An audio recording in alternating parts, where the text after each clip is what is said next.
আগামীকাল ফেরত আসার পরে একদিন তো ডেফিনেটলি ওরা বিশ্রামে থাকবে, ১৮ তারিখ বিশ্রামে থাকবে। হয়তো কেউ অপশনাল প্র্যাকটিস করলেও করতে পারে। ১৯ তারিখে ওদের প্র্যাকটিস সেশন থাকবে এবং ২০ তারিখে ওরা প্রথম ম্যাচ খেলবে। স্বাভাবিকভাবে যেহেতু ওরা খেলার মধ্যে আছে, সেই মাত্রার প্রিপারেশনের বোধহয় প্রয়োজন নেই। বাট আ একটু হয়তো অ্যাডজাস্ট করে নেওয়ার একটা ব্যাপার থাকবেই।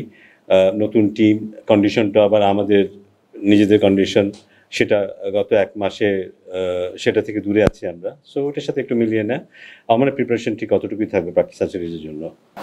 ব্যক্তিগতভাবে আমি মনে করি যে কন্ডিশনে খেলা হবে, সেই কন্ডিশনে যদি আমরা প্রিপারেশনগুলো নিতে পারি, কারণ আমার কাছে মনে হয় সবকিছুই প্রিপারেশন। পাকিস্তানের সাথে সিরিজ যেটা হবে সেটাও একটা প্রিপারেশনের ব্যাপার। সো মূল কন্ডিশন যেটা থাকবে ভারতে, আমরা জানি যে ভারতের উইকেটগুলোতে ওদের পক্ষে এটা এই সক্ষমতা ওদের আছে। ভালো উইকেট বানানোর, আ আ ২০০ রানের উইকেট বানানোর সক্ষমতা ওদের আছে এবং সেরকম উইকেটেই হয়তো আমাদের খেলতে হবে। এখানে আমাদের সেরকম চেষ্টা থাকবেই। কিন্তু যেটা আপনারা বললেন যে এখন আবহাওয়ার যে অবস্থা, আ সেটাতে আমরা কতটুকু সক্ষম হব ভালো উইকেট বানাতে। কারণ প্রায় বেশিরভাগ সময় পিচ ঢেকে রাখতে হচ্ছে। সো পিচটাকে রোল করা, পিচটাতে পানি দেয়া, রোদ খাওয়ানো, এইসব সেভাবে সম্ভব হচ্ছে না। তারপর চেষ্টা থাকবে ভালো উইকেট করা যতটুকু সম্ভব এবং চাইবো বেশি রান যেন হয়।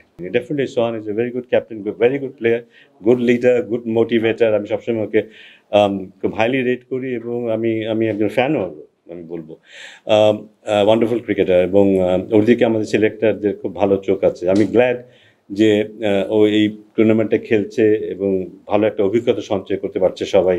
এবং এটা কিন্তু শুধু ওই খেলে না, আমাদের জাতীয় দল গঠনের ক্ষেত্রেও কাজে আসবে। এদের যে এই অভিজ্ঞতাটা, এটা যেটা আমরা দেখলাম ওখানে এইসব পারফরম্যান্স আমরা দেখেছি, সেটা আমাদের জাতীয় দল গঠনের ক্ষেত্রেও এটা খুব কাজে আসবে। এই মুহূর্তে আমার পক্ষে এটা বলা সম্ভব নয়। এটা হয়তো সিলেক্টর, কোচ, ক্যাপ্টেন এরা মিলে ঠিক করবে। তবে আল্টিমেটলি আমাদের আ আমরা আমরা চাইবো আ এশিয়া কাপের আগে একটা কমপ্লিট একটা দল চাইবো। আম আ এবং এবং সেখান থেকে খুব বেশি পরিবর্তন আমরা চাইবো না। যদি খুব পরিবর্তনের প্রয়োজন হয় সেক্ষেত্রে এটা ভিন্ন কথা। বাট আমরা বিশ্বকাপ পর্যন্ত চাইবো, এটা কনসিস্টেন্সি আ চাইবো এবং দলে যেন খুব বেশি পরিবর্তন না আসে। অপ্রয়োজনীয় পরিবর্তন না আসে, এক্সপেরিমেন্টের ব্যাপারটা যেন খুব বেশি না থাকে, এটাই চাইবো। কারণ একটু স্টেবল হওয়ারও প্রয়োজন আছে এট দ্য সেম টাইম।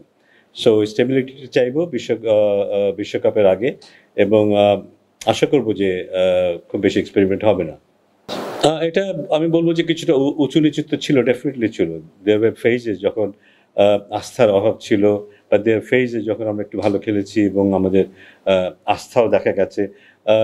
বিশেষ করে টি-টোয়েন্টিতে গত ম্যাচটা জেতার পরে আ এই মুহূর্তে বোধহয় দলের মধ্যে যথেষ্ট আস্থা আছে ভালো খেলার।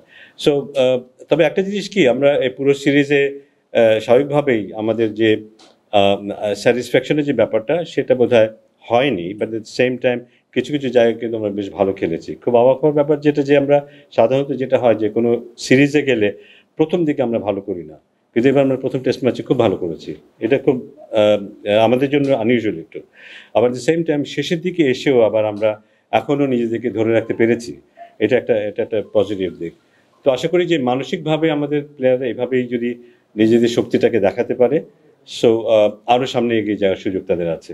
আ ভারত সিরিজটা ক্যানসেল হয়ে গেল না? এই মুহূর্তে এই সময়টা হচ্ছে না। এটা অন্য সময় অলরেডি একটা সময় নির্ধারণ করা হয়েছে।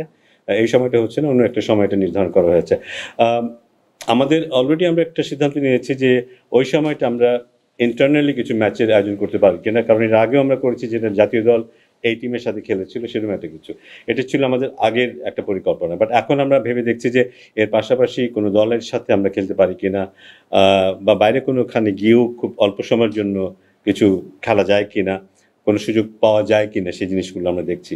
এগুলো যদি না হয় তাহলে আমরা ইন্টারনালি হয়তো সেই প্রিপারেশন কাজটা করব। ন্যাশনাল টিমের জন্য খোঁজা হচ্ছে, মানে ন্যাশনাল টিমে যাবে নাকি এ টিম বা এইচপি? না, এটা ন্যাশনাল টিমের জন্য, ন্যাশনাল টিমের প্রিপারেশন।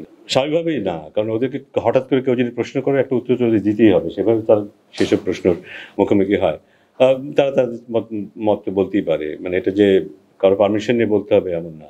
না, আমার মনে হয় আগেও যথেষ্ট যোগাযোগ হয়েছে। আ আগেও যথেষ্ট যোগাযোগ হয়েছে এবং আ আ আমার মনে হয় আমরা এবং শান্ত, আমরা দুদিক থেকেই আমরা ক্লিয়ার যে কি হচ্ছে বা কি হয়নি। আপনাদের কি কোনো ধরনের ইচ্ছা আছে যে সে কন্টিনিউ করুক অ্যাজ এ ক্যাপ্টেন বা? হ্যাঁ, ওটা ডেফিনিটলি আমরা ওকে বলেছিলাম। বাট ও যেহেতু একটা সিদ্ধান্ত নিয়েছে, আপাতত we have respect for that, but এখন হয়তো সবাই শতভাগ সেটা জানে না এবং ওটা আরেকটু সময় লাগবে। কিছুটা তো এক্সপেরিমেন্ট হবে, ফর্মের ব্যাপার আছে, একটা কম্বিনেশনের ব্যাপার আছে, এবং আমার ধারণা কিছু কিছু খেলার মধ্যে কিন্তু উন্নতিও হচ্ছে। আমরা যদি তানজিম সাকিবকে দেখি, বলো তানজিম সাকিবকে দেখি, ওর ব্যাটিংয়ে যে উন্নতিটা হচ্ছে সেটাকে আমাদেরকে কিন্তু আশাবাদী করছে। ওর যদি ব্যাটিংটাকে আরেকটা লেভেলে নিয়ে যেতে পারে তাহলে হয়তো আমাদের কম্বিনেশনটা অন্যরকম হতে পারে। তো এরকম আরও দু একজন খেলোয়াড় আছে যারা যারা উন্নতি করবে, হয়তো নেক্সট 1 মাস 1.5 মাসের মধ্যে আরও উন্নতি করবে। সেক্ষেত্রে আমাদের চিন্তাভাবনাগুলি হয়তো ইতিবাচকভাবেই চেঞ্জ হবে। সো ওইগুলি একটা ওপেননেস থাকবে, কিন্তু অ্যাট দ্য সেম টাইম একটা কোর গ্রুপ থাকতেই হবে যাদেরকে নিয়ে আমরা বিশ্বকাপ খেলার জন্য এগিয়ে নিয়ে যাব।